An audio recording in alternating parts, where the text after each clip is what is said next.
রাধে রাধে বন্ধুরা, নতুন একটা ভিডিও নিয়ে চলে এসেছি। এটাও মিশ্রণেরই ওপরে। মিশ্রণের একটা নতুন টাইপ, রিপ্লেসমেন্ট টাইপ। এই রিপ্লেসমেন্টের ওপরেও 2-3 রকম সাব টাইপ আছে, কিন্তু বা আরও বেশি আছে। সেগুলো আস্তে আস্তে নিয়ে আসবো। এক একটা টাইপ ধরে তোমরা করো, দেখবে বুঝতে সুবিধা হবে। অঙ্কটা ফার্স্টে পড়ো। যারা যারা এই অঙ্কটা জানো তারা পজ করে একবার অঙ্কটা করে দেখে নিতে পারো। এটা এস দাসের বই থেকে নেওয়া। তোমরা জানো এস দাসের বই কোনটা। ইউটিউবে প্রচুর ভালো ভালো স্যারের দেখবে এই ধরনের অঙ্কগুলো করিয়েছেন এবং তাদের প্রত্যেকের অ্যাপ্রোচই খুব ভালো। আমি তোমাদের চেষ্টা করছি যারা দুর্বল অঙ্কে, তারা যাতে অঙ্কের বেসিকটা খুব ভালো করে বুঝতে পারো এবং তার সঙ্গে সঙ্গে এক্সামে কীভাবে ম্যাথটা করবে সেটাও আমি তোমাদের বলে দিচ্ছি। আর হ্যাঁ, এই চ্যানেল থেকে কিন্তু তোমরা ইংলিশেরও ভিডিও পাবে।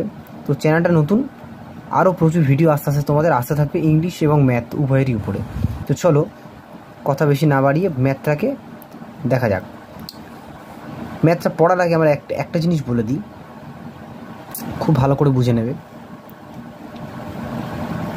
ধরো এই একটা বালতি রয়েছে, বালতিতে ধরো আমি 3 লিটার করে দুধ বা মিল্ক দিচ্ছি, আবার 1 লিটার করে দিচ্ছি ওয়াটার।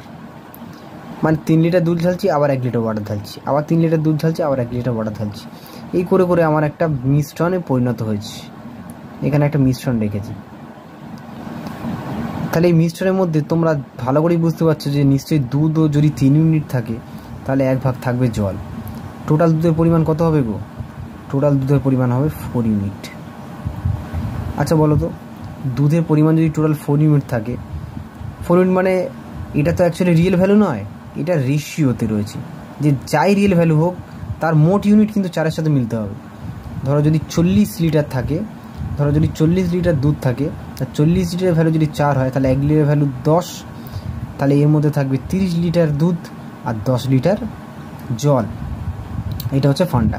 এবার ধরো সেখান থেকে যদি আমরা এই 40 লিটার থেকে ধরো যদি আমরা 10 লিটার কোনো কিছু তুলে নিই, ধরো মিশ্রণ তুলে নিলাম, মিশ্রণই তুলবো এবং সেখানে কোনো কিছু যোগ করলাম, এই 10 লিটারই আবার যোগ করলাম, তাহলে কি 4 ইউনিটের কোনো চেঞ্জ হবে? কারণ আমরা 10 লিটার তুলে আবার 10 লিটারই ভরছি। তাহলে এই যতটা ছিল, এই যদি 40 লিটার থাকে তো 40 লিটারই থেকে যাবে, তাই নয় কি? এবার চলো অঙ্কটা পড়ি। একটি দুধ ও জল মিশ্রিত পাত্রে দুধ ও জলের অনুপাত 3:1। এই পাত্র থেকে কত অংশ মিশ্রণ তুলে নেব? প্রথম পয়েন্ট হচ্ছে মিশ্রণটা তুলে নেব, নিয়ে সম পরিমাণ জল ঢালবো। তাহলে তুলবো মিশ্রণ, ঢালবো জল, যাতে করে এই মিশ্রণে জল ও দুধের পরিমাণ সমান সমান হবে। লাস্টে কি চাইছে? যে জলও থাকবে আর দুধও থাকবে, তারা সমান সমান থাকবে। দুধ যদি 10 লিটার থাকে তাহলে জলও থাকবে 10 লিটার, দুধ যদি 30 লিটার থাকবে তাহলে জলও থাকবে 30 লিটার। তাহলে এইগুলোকে রেশিওতে পরিবর্তন করলে দেখবে 1-1 হচ্ছে, অর্থাৎ অ্যাকচুয়ালি আমাদের 1:1 ফরম্যাটে আসবে। চলো আমরা প্রথমে এক্স মেথড দিয়ে অঙ্কটা করি এবং বোঝার চেষ্টা করি। সুবিধার জন্য 3.1 ইউনিট রয়েছে, এটার মানে কি 4 ইউনিট। আমরা সুবিধার জন্য এটাকে 40 ধরে নিলাম। এটাকে যদি 40 ধরে নিই তাহলে এটাও নিশ্চয়ই 30 হয়ে যাবে, এটাও 10 হয়ে যাবে। সুবিধার জন্য আমরা 40 ধরলাম, যাতে কাটাকুটি তুমি যা খুশি ধরতে পারো, একও ধরতে পারো, তাহলে প্রচণ্ড চাপ হয়ে যাবে এটাকে কাটাকুটি করা। 40 ইউনিট ধরে নিলে 4-এর মান যদি 40 হয় তাহলে 3-এর মান 10 কত দিয়ে গুণ করলে আসে? 10 দিয়ে। তাহলে 3কে 10 দিয়ে গুণ করলে 30 লিটার হবে তোমাদের মিল্ক, আর দুধ হবে ওয়াটার হবে 10 লিটার। তাহলে মিল্ক থাকবে 30 লিটার আর জল থাকবে 10 লিটার। এইবারে চলো এইটাকে ধরে এবার ম্যাথটা করবো। এবার ধরো এইখান থেকে এই টোটাল মিশ্রণ থেকে আমরা ধরো 4 ইউনিট আমরা মিশ্রণ তুলে নিচ্ছি, 4x মিশ্রণ তুলে নিচ্ছি। কেন 4x তুলছি? কারণ কত তুলছি আমরা কিন্তু আদৌ জানি না, কারণ এখানে বলে দেয়নি আমরা অ্যাকচুয়ালি কত লিটার তুলেছি। সেই জন্য আমাদের এক্সটাকে ধ্রুবক হিসেবে নিতেই হবে। তাহলে 4x তুলেছি। 4টা কেন নিলাম? কারণ 3:1 = 4 আছে, এটাকে ভাগ করতে আমাদের সুবিধা হবে। 4x তুললাম। এবার আমরা কি জানি, কোনো পাত্র থেকে যদি কোনো মিশ্রণ আমরা তুলে নিই, ধরো এটা থেকে তুমি 10 লিটার তুলে নিলে, এটা তো মিশ্রণেরই অংশ, সেই জন্য এই যেটা তুলে নিলে সেখানেও তো 3:1 রেশিওতেই তোমার মিল্ক এবং দুধ থাকবে না, অন্য তো চেঞ্জ হয়ে তো যেতে যাবেই না, সম্ভবই না। তাই এখানেও 3:1 আছে। তাহলে ভাবো এই 4x এর মধ্যেও কিন্তু 3:1 রেশিওটা রয়েছে। তাহলে 4x এর মধ্যে 3x যদি দুধ থাকে তাহলে x বা 1x থাকবে জল। বুঝতে পারছো? এটা মিল্ক হয়ে যাবে, এটা থাকবে জল। এই জল আর মিল্কটাকে আমরা ভাগ করে নিলাম। এইবারে চলো, এবারে তোমাদের একটা সমীকরণ বানাতে হবে। কেমন সমীকরণ?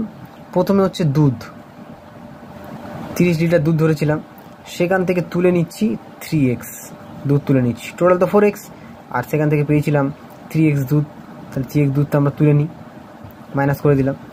এবারে জল থেকে তুলবো, জল থেকে কত দুধ পড়ে থাকছে? x দুধ, তাহলে 10 থেকে x লিটার আমরা দুধ তুলে নিচ্ছি। যদি এর সঙ্গে আবার কি করতে হবে না, বলছে এই সম পরিমাণ 4x তুলেছি, 4x মিশ্রণ তুলেছি, তাহলে 4x মিশ্রণই আমরা ঢালবো, কিন্তু কোথায় ঢালবো?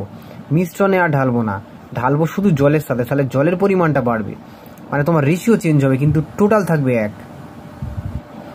তাই এখানে 4x লিখে দিলাম।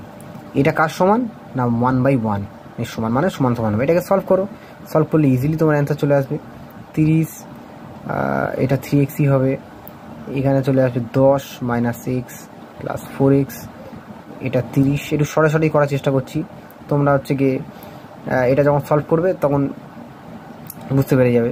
এটা তোমার হয়ে যাবে 6x, আচ্ছা, বা এটা হয়ে যাবে তোমার 20, এটা হয়ে যাবে 6x, তাহলে x এর মান তোমরা পাবে 20/6, x এর মান তোমরা পাবে 20/6, এই xটার মান 20/6, তাহলে 4x এর মান কত হবে? 4x শুধু x এর মান যদি 20/6 হয়, বা এটাকে তোমরা ভেঙে নাও 10/3, তাহলে কি হবে না 10/3 × 4, তাহলে কত হবে? 40/3 পেয়ে গেলাম। এটাকে আমরা তুলেছি, 4x এর মান হচ্ছে 40/3, মানে 4x মিশ্রণটা আমরা তুলে নিয়েছি। কতর মধ্যে তুলেছি? 4x মিশ্রণটা কত মধ্যে তুলেছি? টোটাল আমরা কত পেয়েছিলাম? 40 লিটার। টোটাল আমরা কত ধরেছিলাম? 40 লিটার দুধটা কিন্তু আমরা ধরে নিয়েছিলাম।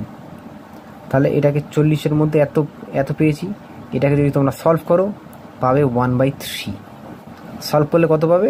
1/3। সলভটা করে দিচ্ছি না, এটা তোমরাই করতে পারবে, আমি শুধু বেসিকটা বলে দেবো। 1/3, তাহলে 1/3 এখান থেকে অ্যান্সার পেয়ে গেলাম। এবার আছে এটা শর্ট ট্রিক্স। শর্ট ট্রিক্সটা কীভাবে তোমরা করতে দেখো। এটা একটা স্পেশাল টাইপের ফিরনি, এটা তোমাদের মানে ভাত, লুচি, আরও যা কিছু আছে মন্ডা মিঠাই সব এটার মধ্যে রয়েছে। এবার লাস্ট পাতে ফিরনি পড়ছে। দেখো 3.1 রেশিওতে নিয়েছিলাম, যার টোটাল ছিল কত? 4। আমরা জানি সমপরিমাণ জল ঢালছি, যা তুলছি সেটাই ঢালছি, তাহলে এই টোটালটা কোনো চেঞ্জ হবে না। আবার এটাও শিখে নিলাম যে এই মিশ্রণটা যদি এটা থাকে, এই মিশ্রণ থেকে যদি মিশ্রণে কোনো অংশ তুলি, তাহলে তাতেও কিন্তু রেশিও একই থাকে, রেশিও পাল্টায় না। সেটা আমরা এখান থেকে জেনে নিয়েছি। তাহলে আমরা জানি যে এই মিশ্রণটা তুলে নিলেও তার মধ্যে এই রেশিওটাই রয়েছে, ঠিক আছে। কিন্তু আমাদের কাঙ্ক্ষীয় রেশিও কি না 1.1, 1:1, মানে তোমার জলও সমান করতে হবে, আবার দুধও সমান করতে হবে।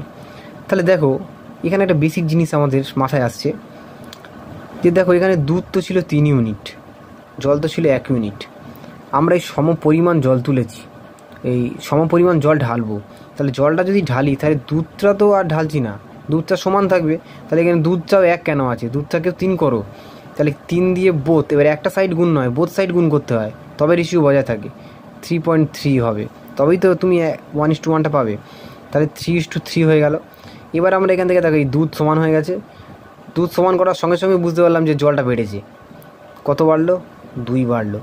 ভালো করে দেখো এই 2 ইউনিটই কিন্তু আমরা এই 3:1 থেকে কিন্তু তুলে নিয়েছিলাম, কারণ যতটা মিশ্রণ তুলব সমপরিমাণ জল ঢালবো। এই 2 ইউনিটটাই কিন্তু আমরা তুলেছিলাম মিশ্রণ হিসাবে, আবার 2 ইউনিটটা দিলাম শুধু জল হিসাবে। তাহলে দেখো 2 ইউনিট বাড়লো কতর মধ্যে? এবার এইটা ধরবে, এটা টোটাল কত না 6, তাহলে এটাকে কাটো 1/3 পেয়ে যাবে। আমাদের কিন্তু এই রেশিওটা নিতে হবে, কারণ দেখো 2টা আমরা তুলে নিয়েছি, আবার 2টাই তো এখানে ঢেলেছি, তাহলে হিসেব মতো এখানেও তো 6 রয়েছে, এখানেও 6 রয়েছে। বুঝতে পারছো? এইটা হচ্ছে ব্যাপার। তাহলে আমরা সেই 1/3 পেয়ে গেলাম। তো এই ধরনের রিপ্লেসমেন্টের অঙ্কগুলো এইভাবে করতে হয়।